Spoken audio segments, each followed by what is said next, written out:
Singapore's average life expectancy now stands at about 83 years old, and that figure is increasing, according to the Social and Family Development Ministry.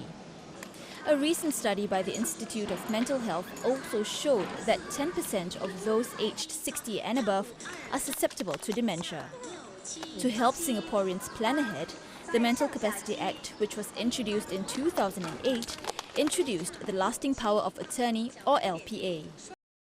This allows individuals to appoint a donee to make decisions on their behalf when they lose their mental capacity. The donees are usually family members. In the case where an individual has lost his mental capacity and did not make an LPA while he was of sound mind, the court can then appoint a deputy to make decisions on his behalf. But there will be an increasing number of elderly people who have no family members or friends. In tandem with this rising trend, the amendment bill introduces professional donees and deputies who will be paid for their services. Like in the case of donees, professional donees are appointed by a mentally capable individual. But they'll be limited to two groups of people, like licensed trust companies and professional deputies. Professional deputies are those who are appointed by the court to act on behalf of individuals who lack mental capacity. These professionals, like lawyers and accountants, must be registered with the public guardian, must not be bankrupts, and must have knowledge of the Mental Capacity Act. Social and Family Development Minister Tan Chuan Jin assured that pro bono, low-cost services and financial assistance will be made available to those with low income. Some may also ask why the government does not provide donorship and deputyship services. I don't think it's possible nor wise for the government to be everyone's donee or deputy. It is certainly not appropriate for the government to manage the assets and personal welfare matters of private individuals. Our role is to put in place an effective regulatory framework that enables these services to be provided while protecting the interests of those without mental capacity. The bill was also amended to better protect individuals from abuse by donees or deputies.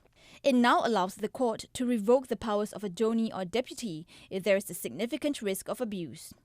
This is a preemptive move which eliminates the chances of exploitation from happening.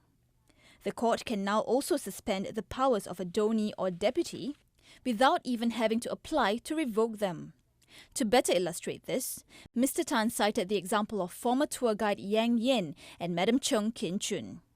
The widow had granted Yang Yin a lasting power of attorney, giving him control of her assets. As is public knowledge, Yang Yin was charged with offences of falsifying receipts at his company and criminal breach of trust of monies belonging to Madam Chung.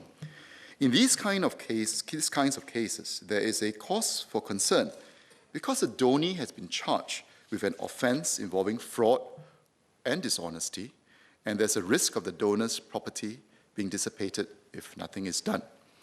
In order to preserve the donor's assets, the proposed amendment will now allow an application to be made to the court to suspend the LPA immediately without having to apply for a revocation of the LPA.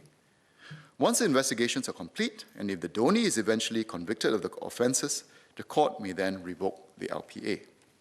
Besides these amendments, there are also several complementary policy initiatives. They include simplifying applications for deputyship for parents who have children with special needs.